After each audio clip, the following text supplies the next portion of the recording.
Started. We'll give it a minute, see if, there he is. Here he comes.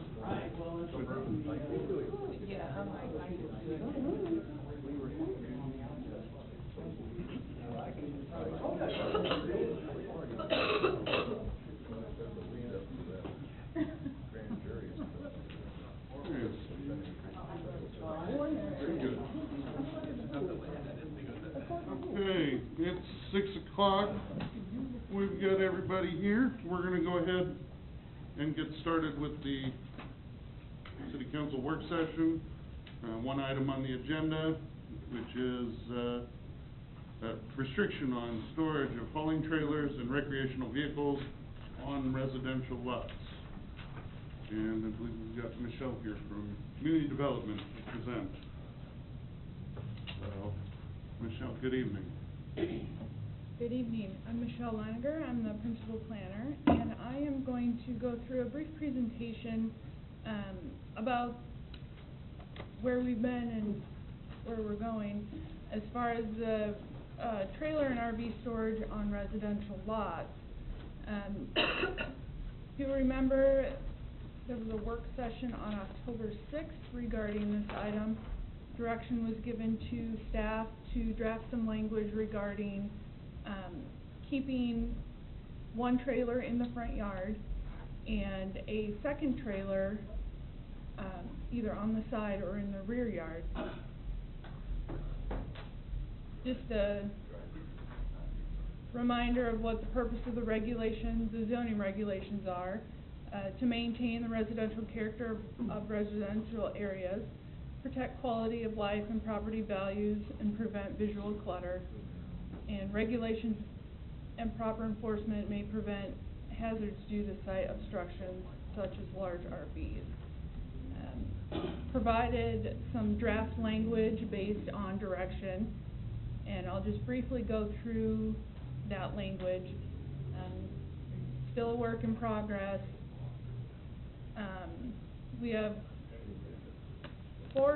three sections that we would recommend changes to. The first section is 8.100. This is storage in the front yard. The proposal changes the language to allow for storage in the front yard for boats, campers, pickup trailers, motorhomes, recreational vehicles, and hauling trailers. Permitted in a front yard as long as it's stored on a paved driveway. The second section that you'll see in 8.100, we're just tweaking the references, the reference sections, make sure that all of our references are consistent. Continued, this section is 18.140, accessory uses in the R1 and R2 districts. What I've done here is reworked section G to make it more reader friendly. Really the highlights are in here. What I have added is the above equipment, which it references the boat, camping trailers, motorhomes, recreational vehicles, can be stored in the front yard on a paved driveway and one in the side or rear yard. And these vehicles cannot encroach over a sidewalk. The rear and side yard storage areas are not required to be paved.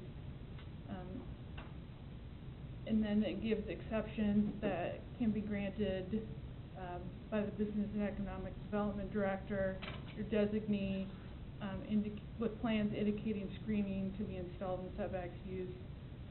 The majority of this was already in the standard. It's adding that it can't encroach over the sidewalk, and that the one in the front and one in the back.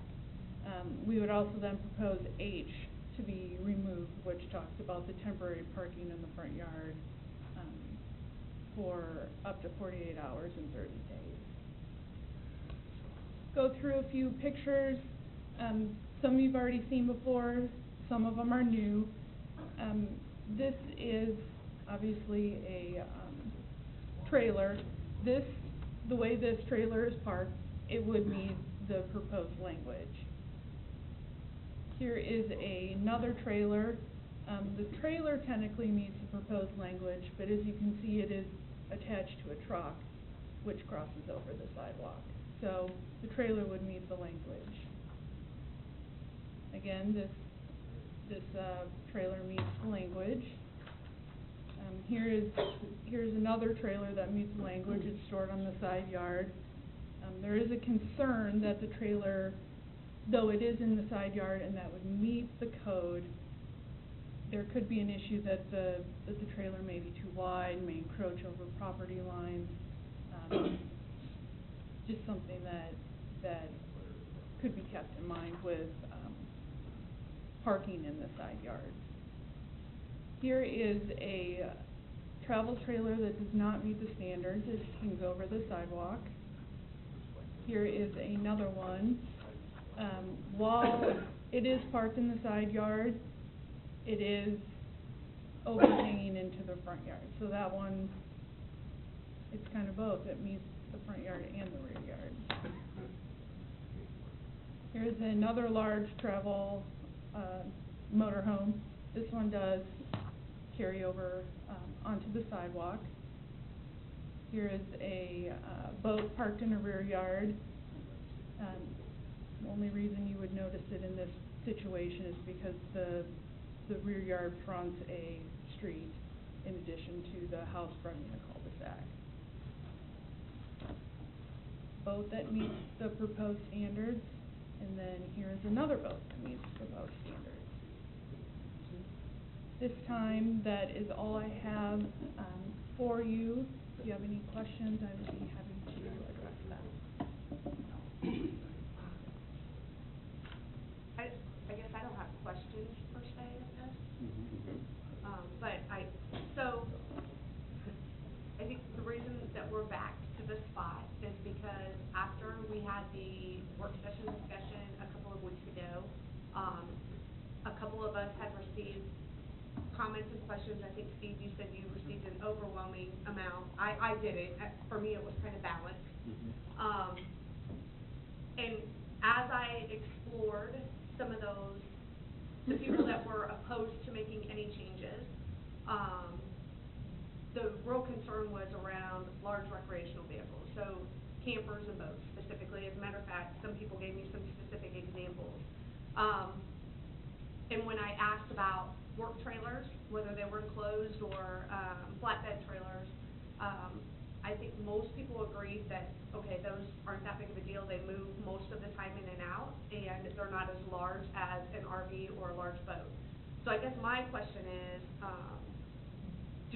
I was looking through all of the information that you provided, and I didn't really see anything that kind of stood out to capture what I would recommend as far as, okay, can we do a compromise type regulation to say work type trailers that meet the requirements, that aren't past the sidewalk, are fine, recreational type vehicles and trailers are not.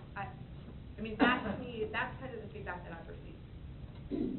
There be a length restriction placed on it?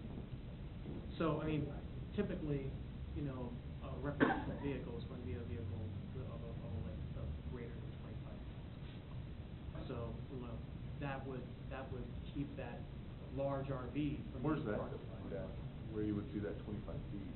That defines a recreational vehicle. Well, it'll be considered a large recreational vehicle. The payload restrictions actually say here no greater than 30 feet. Right.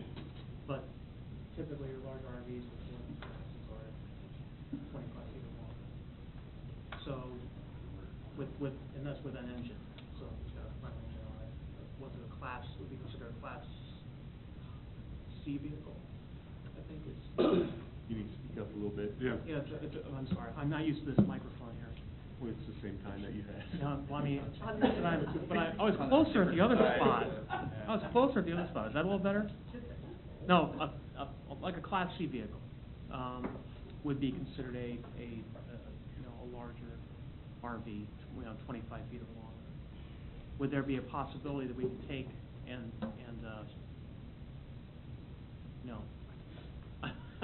mean, I guess know from that's my, the people we were- from my perspective, I mean, I hate to make things so complex. Right. That Yeah. we spend all this time trying to administer it. But I don't want to not address concerns that have been expressed, because like I mean, I don't know, I Yeah. get it, I mean, I tend to agree. I think the same sort of feedback, I'm pretty sure we probably spoke to some of the same individuals, but I actually see the benefit of separating the regulations by class of vehicle, whether it is a recreational vehicle, and to be frank, I'm not certain that there is an appropriate circumstance for recreational vehicle parking in the front of a home in the driveway. But, you know, and we all received an email this afternoon from Lee Moore that brought up a great point. Gardner is it's a working class town, and we've got a lot of individuals that operate businesses that work out of trailers, and whether they're closed trailers or open trailers for lawn care businesses and such. And I don't think that it is out of it's not out of the question or even unreasonable to consider them to be able to park within the front of the homes for those sort of things, because they are moved so frequently. One of the things that I keep coming back to, especially from the recreational vehicle standpoint, and specifically when you talk about large trailers, boats, and things of that nature, is it takes up all of that parking to force all the cars from that home onto the street parking. I brought this up before, where there's a safety issue, I think, just because of the site obstruction itself, but also during the wintertime when we get into snow removal and other pieces, I think it addresses and pushes more cars out into that spot. Where without the with the regulations they are now, they're most cases probably garaging that for the winter, and it isn't even in the street or being removed. It's out of the home space and in the residential areas. So I think that's what I keep coming back to is, I'm not certain that we need to change the regulations too drastically on the recreational side, but I do think that there's adaptations that need to be made for business uses. Hopefully I came back to that. I was a little scattered there, and I apologize, but I think there's a need for both, but even if it's a seasonal piece, that perhaps after a certain time of the year, recreational vehicles not allowed to be parked within the residential areas. If that's something to be considered, because you can't anticipate snow, but you also have to have plans in place for it. But that's where I kept coming back to. The trailers and things, I think it's very appropriate for us to change the regulations to allow a little bit more leniency there, but the recreational vehicle park, I keep coming back to saying I don't find it to be necessary, in my personal opinion, to make it easier to do so with the improvements that can be made in the off-street parking availability, and then the seasonal elements where it'll be parked for a long bit of time without being moved creates more problems than I think that we're either anticipating or expecting.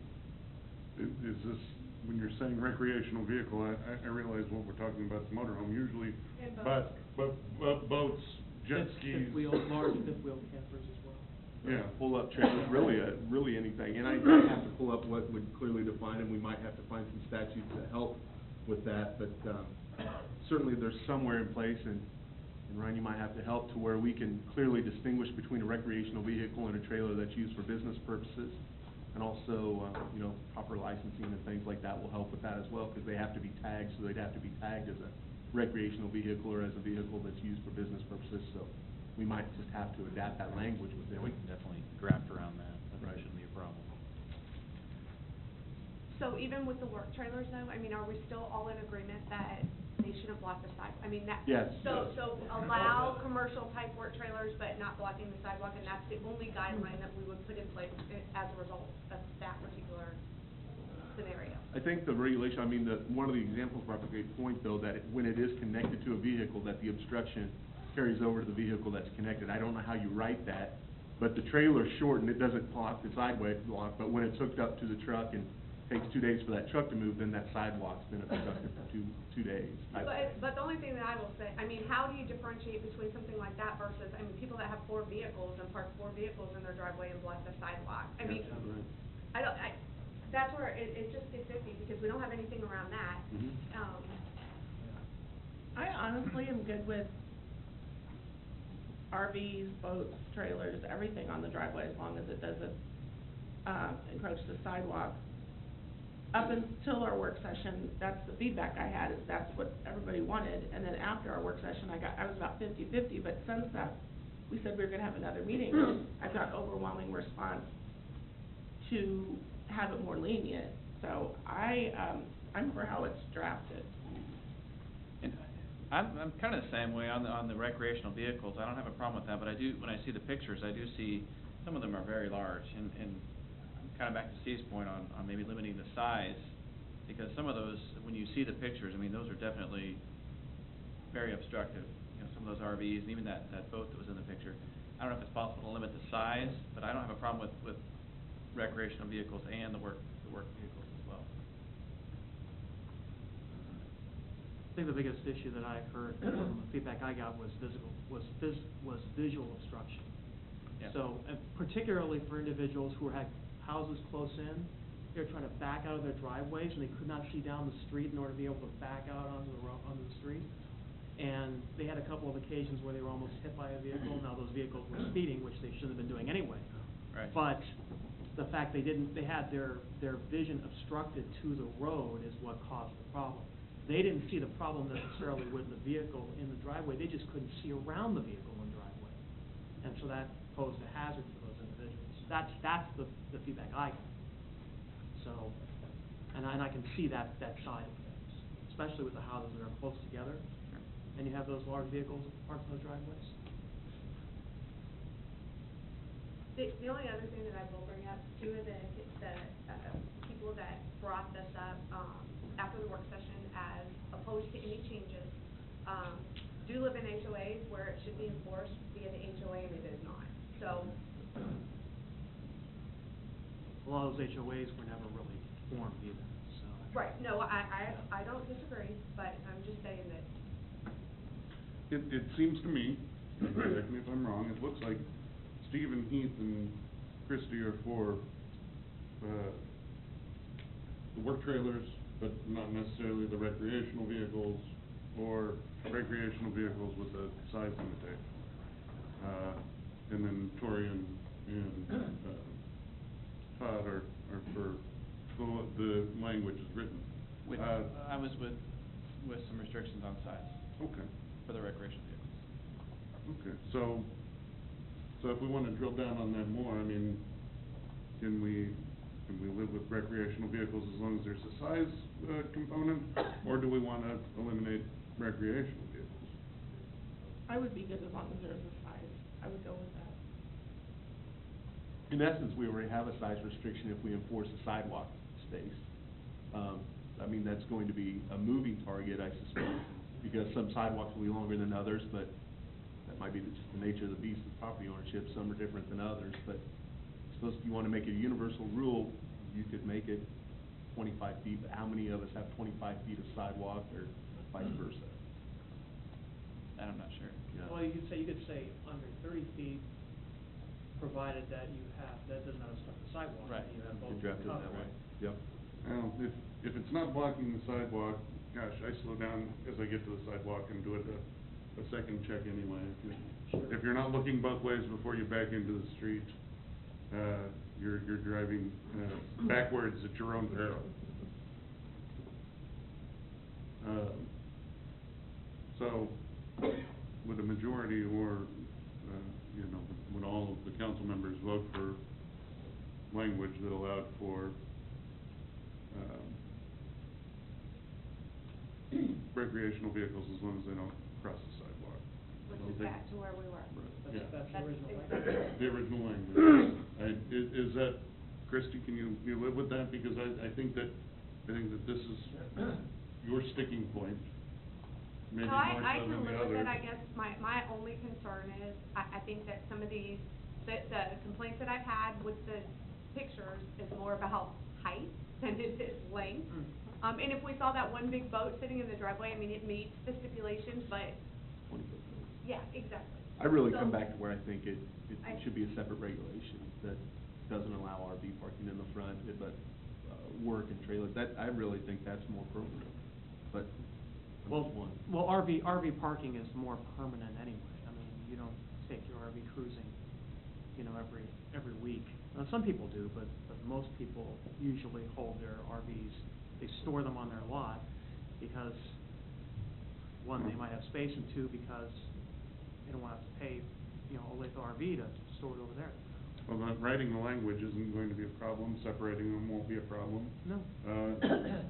So let me ask you a question, and Tori, you said that you had heard, since our last work session that you had heard people that wanted to allow this. So because even the people, that said, hey, listen, we need to change this, initially, during the conversation, most of that change was geared toward work-type trailers, not recreational. So, were you hearing opposite? I mean, were you hearing both? I think the people were work trailers, but they didn't specify. Okay, I have such and such or whatever, so. right.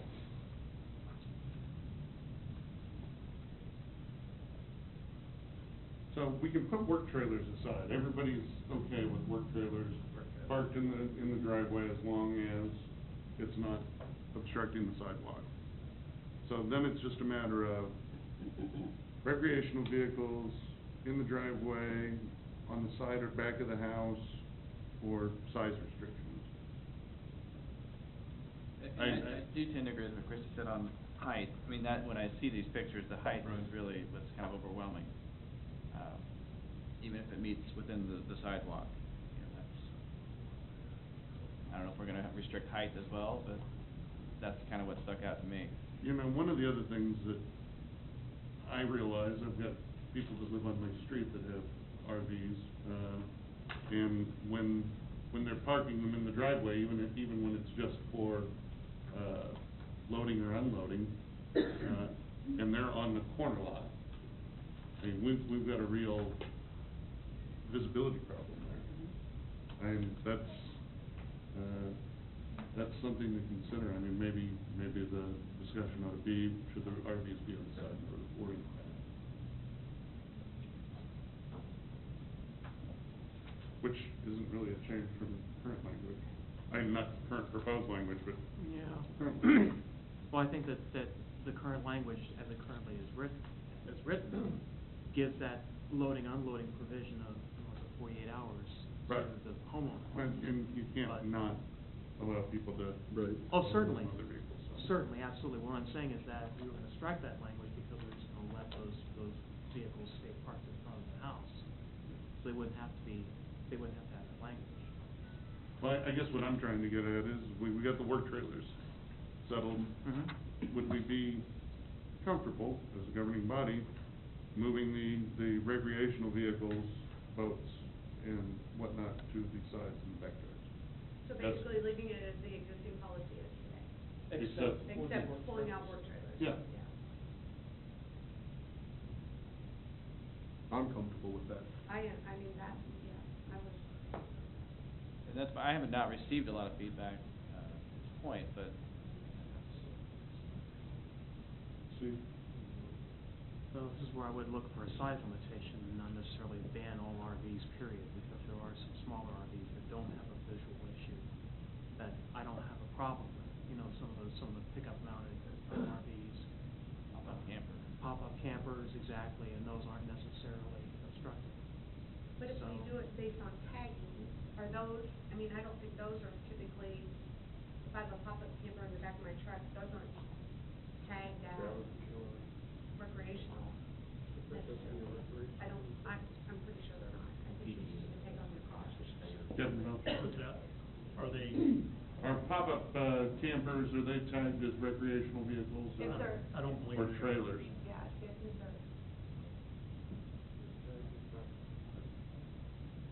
So, I mean, are there, we're essentially, so those would be allowed? So pop-up camper would be allowed? Now, if we're gonna allow pop-up Well, yeah, campers, that- then that gets are we travel- going that to? comes Travel are- trailers and fifth wheels, and that just keeps going Well, up and then, up. and jet skis and. Yeah, how do you and- determine, yeah. And boats and. Those are recreational, but. And they're gonna be, This is where the sticky situations come in.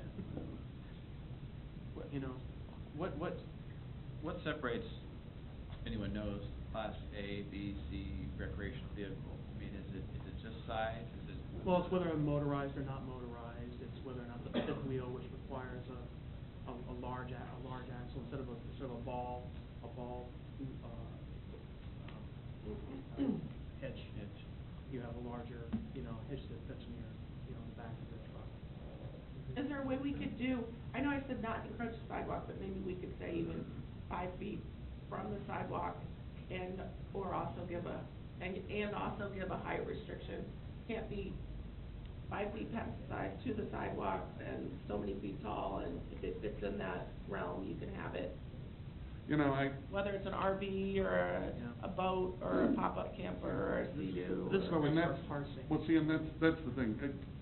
Absolutely we could. I mean, it's gonna be a policy decision. We can say that's what we want, and as long as it's not violating state statute or something that's uniformly applied, we can do that. Maybe going to the sidewalk is still too close to the road to impede vision and. Well, But in the older parts of the town where the sidewalk is right up against the road. Well, but I guess we've got, you know, people that, you know, we've got the rules already. People are following the rules already for the most part. And this was, I think this was brought up initially mostly because it was an imposition for working people, and their work trailers. Yep. So it kinda takes me back to, this is the regulations that everybody's working under right now.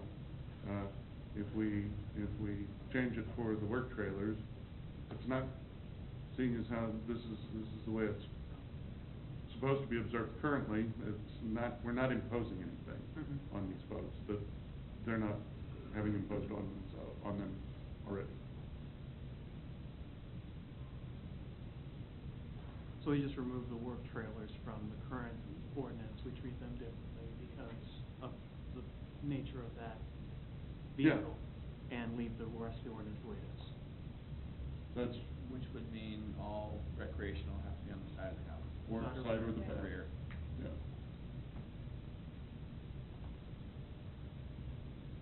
You know, If there's there's. consensus, I'm okay with that, as Yeah. long as we get the trailers. Yeah, well, and we've got the trailers, so, and honestly, you know, there's an awful lot of pieces here. I don't know that we're going to get anything that's going to get unanimous support. No. Short of, you know, we all know that we're making as reasonable accommodation. If everybody wants to vote for it, that's fine, but.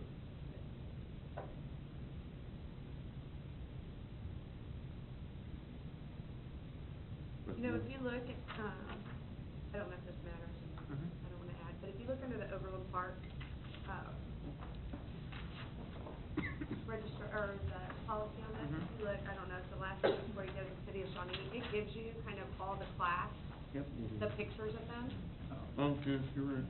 So, and it looks, but it doesn't really look like, even in their ordinance, even though they give that information, they don't really specify, I mean, they don't really dictate something one way or another. They kind of lump everything together, so.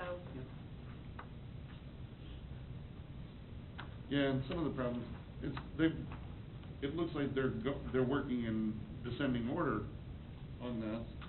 However, I've seen fifth wheel trailers that are, Huge. yeah, just enormous.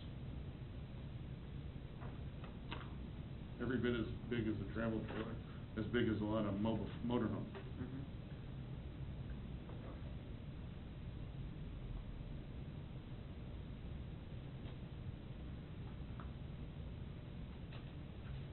I'm fine with what you propose. Okay.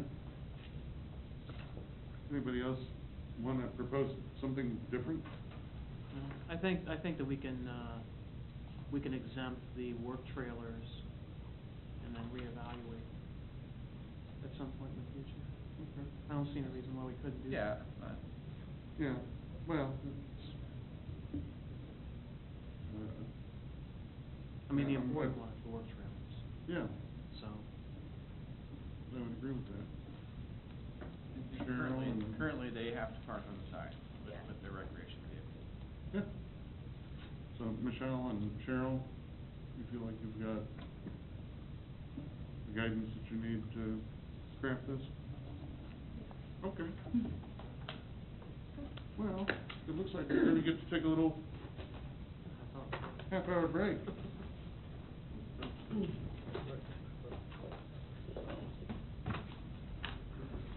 Is there gonna be any public comment?